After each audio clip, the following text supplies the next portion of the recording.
silly game to change the world.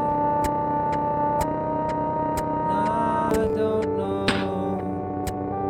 I don't know at all, but I can guess, and hopefully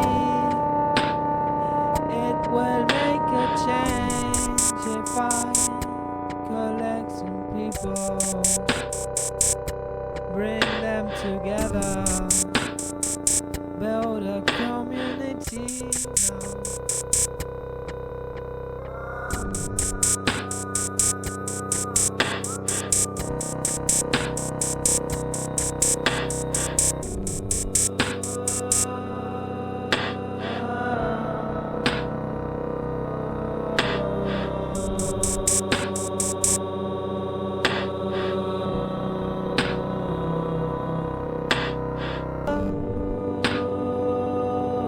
Don't you worry,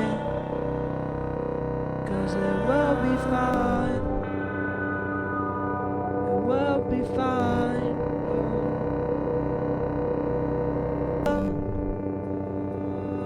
And don't you worry, 'cause it will be fine. Oh, we'll be fine.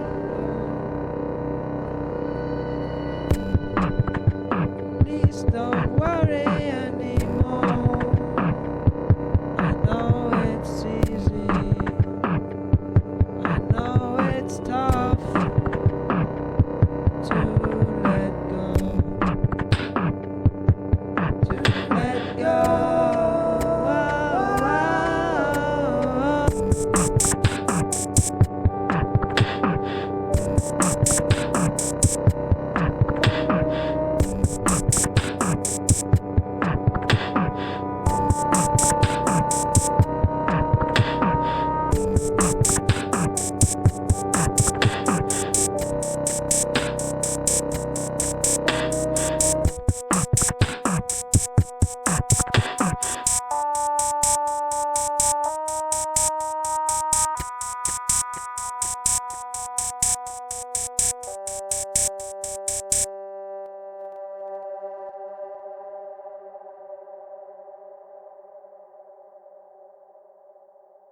Okay, so to do the song, I first start doing with the loop station. To explain a little bit about the loop station, basically I've got 5 tracks which I can record, and then I can record onto as well. So I can staple up recordings and then make a song out of it. So for this song, I used the roll, which you can hear in the headphones I'm wearing. It basically repeats everything I say into infinity, and I can also adjust the time of it. I can adjust the time of it and the mode, that's a quarter, and the feedback.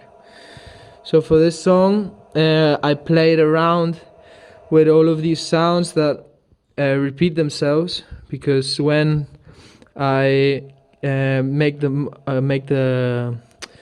the distance between each note shorter, and the time also I shorten that up, I start getting these harmonics, which I really enjoyed. So for example, let's put it very slowly now.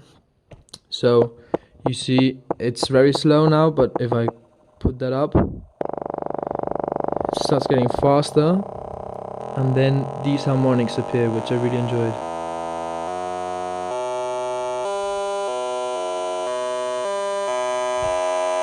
And with this sound I can also add a new effect to it.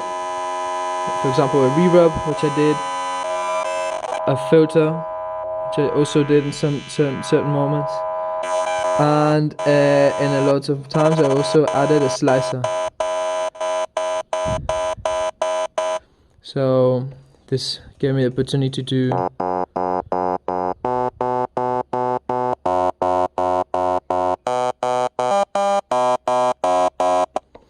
basically I played around with this, and this is how these sounds appeared.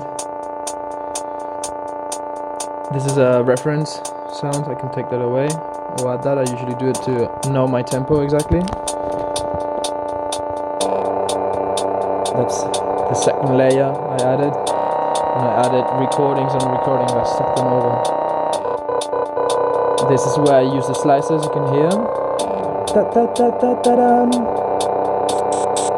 And this is just yeah, this is also with the slicer made, with its sound. And I just slice it over. And this is the last roll I added on top. Oh no, actually I'm sorry. This one I used the MIDI. So yeah, I connected the keyboards to the loop station and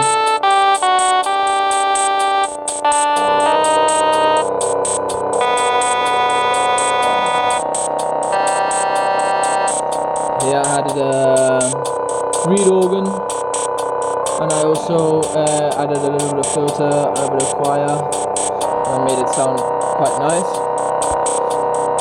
Yeah, basically that's one part of the song. The second part of the song comes in another file, so I added it here, where I did some, let's see, each file. So here, yeah, I did which is a tongue roll with a filter, which actually I'm not even sure if I used it in the song. I don't think so. Just a beatbox, some singing. It will make a change. This is the verse. This is the first verse, and this is the first singing that appears. And lastly, well, as you can hear, I also added reverb to this song, a bit of choir. I equalize it properly, all using these filters here. And this is the last part of the song. Here I've got a hi-hat, which is also important to have. This is a snare, and you can hear that I add with the reverb. I did, and then I turned the reverb back so you can hear the resonance. I know it's easy. This is the second part of the verse. Tough.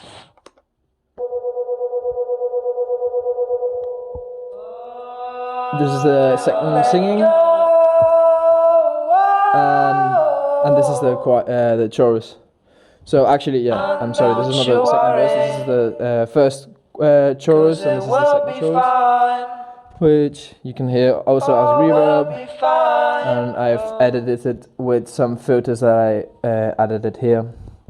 So reverb, filter, and I equalize it as well. And basically I transferred all these files to the computer, and then an MPC beats, which you will see in the following. Okay, so now once I'm in MPC Beats and I transferred all the files from the RC505 to the computer, and I arrange the BPM, I usually also name the files so I know what I'm doing. As you can see, all of the files are here now. So the first step would be actually composing the track, as I manage when performing it in the loop station. For this step and this song especially, I value space for the listener. Not everything directly served, but giving time for new elements to come in and also to go out. Other things I consider is when the rhythms should come in, which actually in this song comes quite late. Bar 65. Yeah. Yeah, then the next step would be adding the verse and the chorus. I previously recorded in the loop station. Yeah, I'll first listen to all of these recordings and then choose which one I enjoy the best, and decided to add it to the song. In this case, for example, in the verse, I cropped up the middle part out because I didn't enjoy it. It was a freestyle. And instead of adding that part of the verse, I added the singing, which comes in here. And then there's a second voice coming in here as well. Yeah. And then lastly, I added the chorus, which repeats itself twice. And in the second time, there's a second voice coming in as well. Don't you worry. Okay, after that, once I have everything arranged, I usually pan the tracks to create space in the sounds, rhythms, and singing.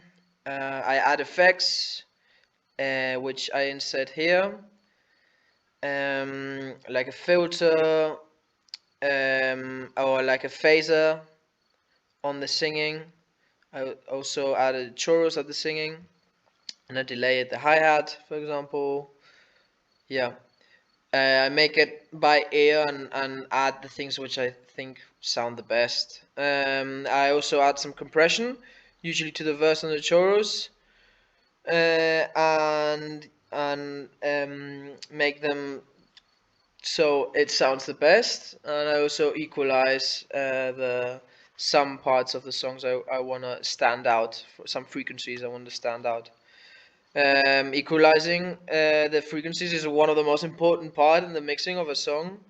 Um, I know it really makes a difference on the quality of the song, and I would love to learn more about it, but because I don't know much about it, so I could make my songs a bit brighter.